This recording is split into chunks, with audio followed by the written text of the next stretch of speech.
You have queued up the Roulette Tapes, a program of adventurous music and conversation recorded at the New York City Concert Hall, Roulette.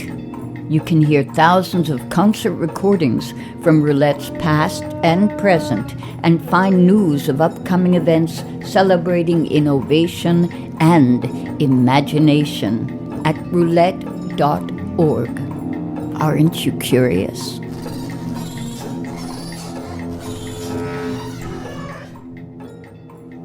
Welcome to another episode of the Roulette Tapes. I'm Susan James.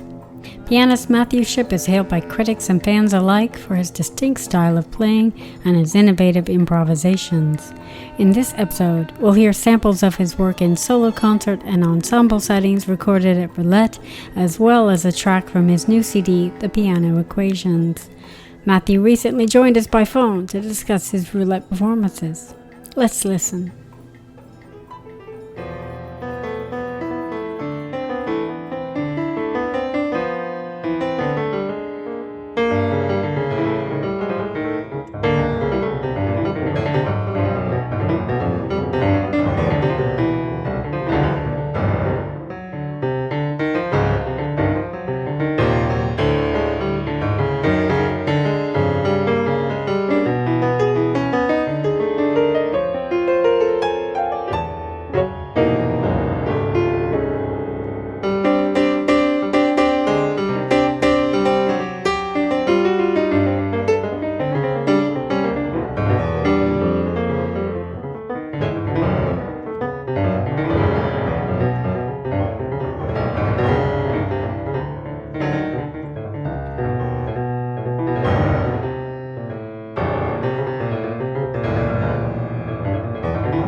Roulette is a great institution in New York music. I've been familiar with Roulette since I moved here in the early 80s when it was on West Broadway before it moved to Brooklyn.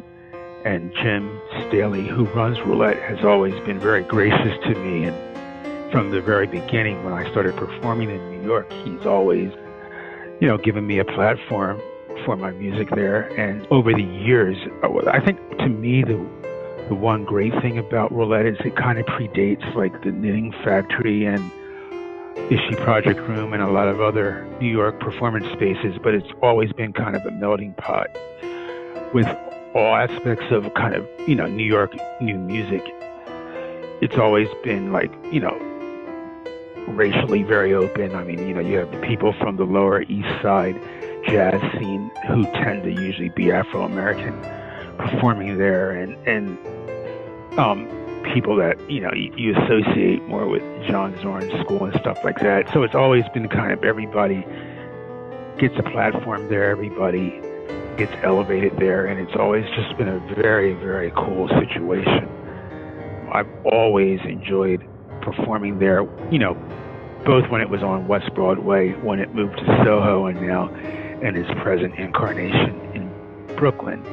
And they've always had great pianos also, which as a pianist means a lot to me when the venue cares enough about the performers to actually have good equipment and a good, playing situation as far as the mechanics of making the music. So it's always been a very positive thing in the New York music community.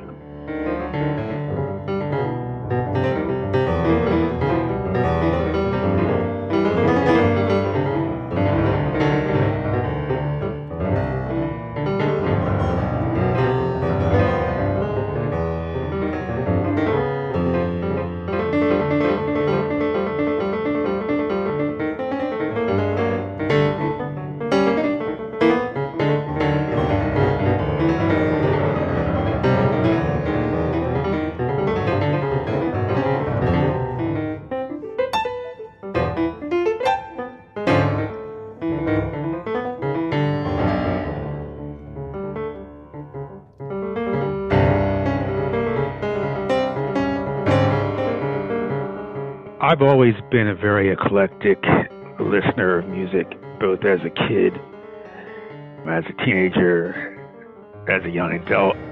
I attended University of Delaware for a couple of years, then I went to New England Conservatory. And, I've always been interested in kind of all music. I mean, I'm a jazz musician, and that's, kind of encoded in my DNA. And I have always, from the time I was a young kid, explored every aspect of jazz history and educated myself very early on all of it. But at the same time, music is music. As Duke Ellington always said, there's only two types of music, good and bad. So I've always been curious about everything. I grew up, actually, even though I'm a jazz musician, I grew up classically trained and very, very involved with classical music as a kid. So, I have a full education of that tradition, and I've always been interested in the many avenues of folk music as it relates to just how people live their lives. I mean, because that's the one thing about music, it's an alphabet for how societies function. I mean, it's much a part of a society as, whatever type of clothes they wear, however you walk down the street. It's all just kind of a language about that. And so just being curious about different people, you naturally end up curious about whatever type of music they generate. So as far as what I listen to, I listen to everything.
I've performed many times at Roulette over the years, different ensembles and different things. I did do a concert a couple of years ago with Allen Lowe on sax, Kevin Ray on bass, and Gerald Cleaver on drums. That's a very interesting group because we all kind of come from different backgrounds and different places. Allen Lowe was a musicologist.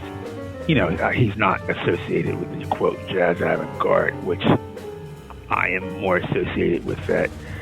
Kevin Ray plays with trombonist Frank Lacey and a couple straight ahead players. And I do have a long history with Gerald Cleaver and various bands, but that's an ensemble that gets together every once in a while of people from different backgrounds, and for whatever reason, it seems to work. We just recorded recently and will probably be released on ESP Records sometime in the near future, but that's what I call, not one of my main ensembles I'm involved in, but it's a side project that's done every once in a while, and it's fun every time it's done.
I got called to be a substitute for Schlippenbach, the great German pianist who, I think there were some passport problems or something, so he couldn't get in the country.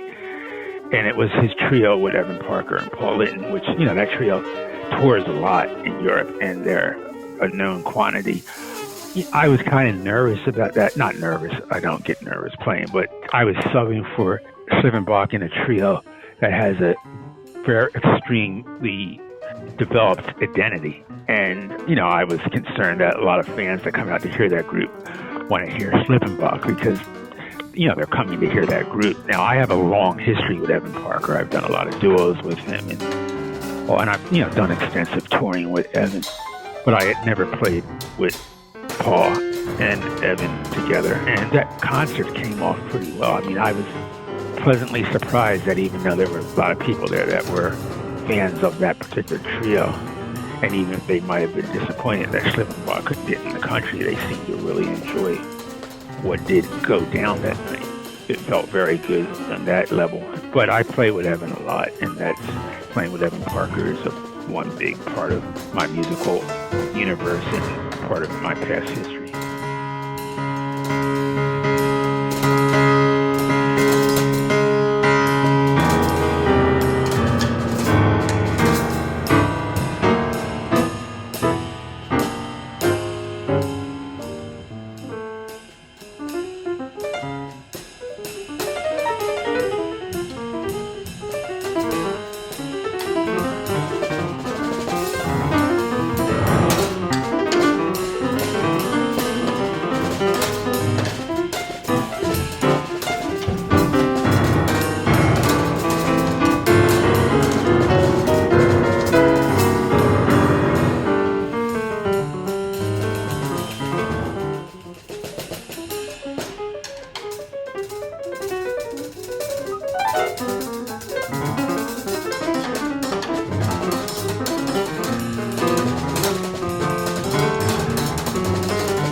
one of my old solo piano albums was an album called Piano Sutra, and I did the album release concert at Roulette, and I love the piano there, so that was one great thing about it. I think Kathy Sepovia actually picked out that piano for Roulette, I'm not sure. But yeah, that was a solo piano concert there. It was done as a CD release concert, but usually by the time I do concerts for a CD of that sort, which has a heavy improvisational content to it, I've grown somewhere else, above where the music was on the CD. So, it's not as if I was playing things directly on the CD.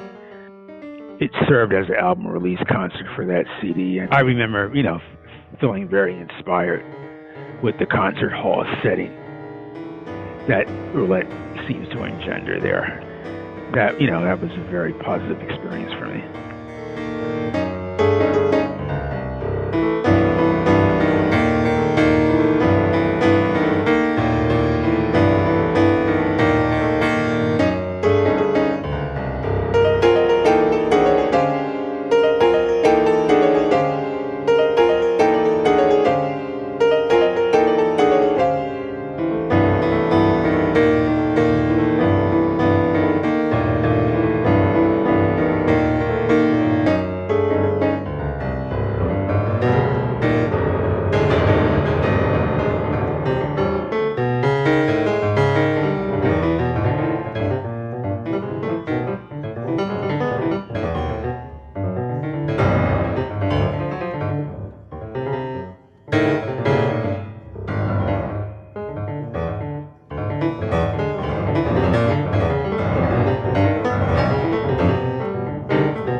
The music is always mutating and growing on its own. It's kind of like, you do the work and it takes on a life of its own subconsciously. And sometimes, it's like a dream or something. It just happens on its own by nature. And, you're surprised at the turns that it takes. So it's hard for me to qualify in words how my music has changed over the years, other than that there is a constant growth process. And I feel, I know I'm always kind of on something a little different.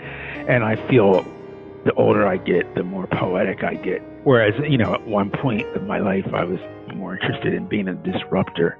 Now, I'm just kind of interested in whatever poetry or lyricism kind of exists in my soul, and to articulate that on a piano.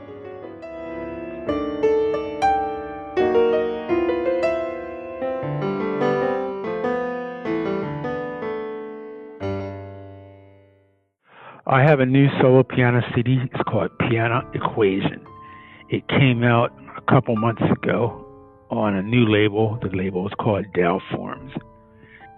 Yeah, this performance at Roulette is a Piano Equation release concert. Of course, the concert was supposed to be in June, around the time the CD came out, but that did not happen. So it's now, and the Piano Equations is an album of solo piano work of myself. It's kind of where I am now. There's not really much to say, because how can you quantify or qualify this music in words? The music is transcendental and dealing with the realm above written language, and that's what it is. Piano Equation is my current solo piano CD album, and this concert is to celebrate the Piano Equation.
I basically love putting my head down and playing the piano. That's, you can say a lot of things about music, but at the end of the day, the act of music is just that, the act of music. So, all the things you say around it or about it don't really get to like that moment in time when you're doing the actual sound production, the projection of your soul on an instrument. And, there's not really words for that. It's what it is.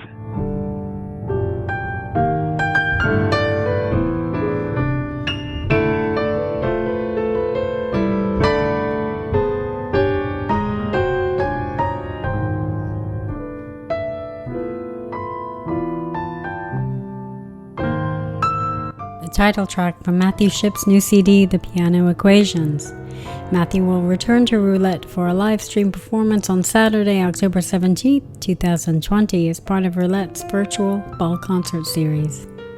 The Roulette Tapes is a production of Roulette Intermedium. These programs are made possible in part with support from the National Endowment for the Arts and the Grammy Museum. Our executive producer is David Weinstein. I'm Susan James. Thanks for listening. You have been listening to the Roulette Tapes, a program of adventurous music and conversation. This series is produced by Roulette Intermedium. You can find thousands of concert recordings from Roulette's archives and news of upcoming events at roulette.org.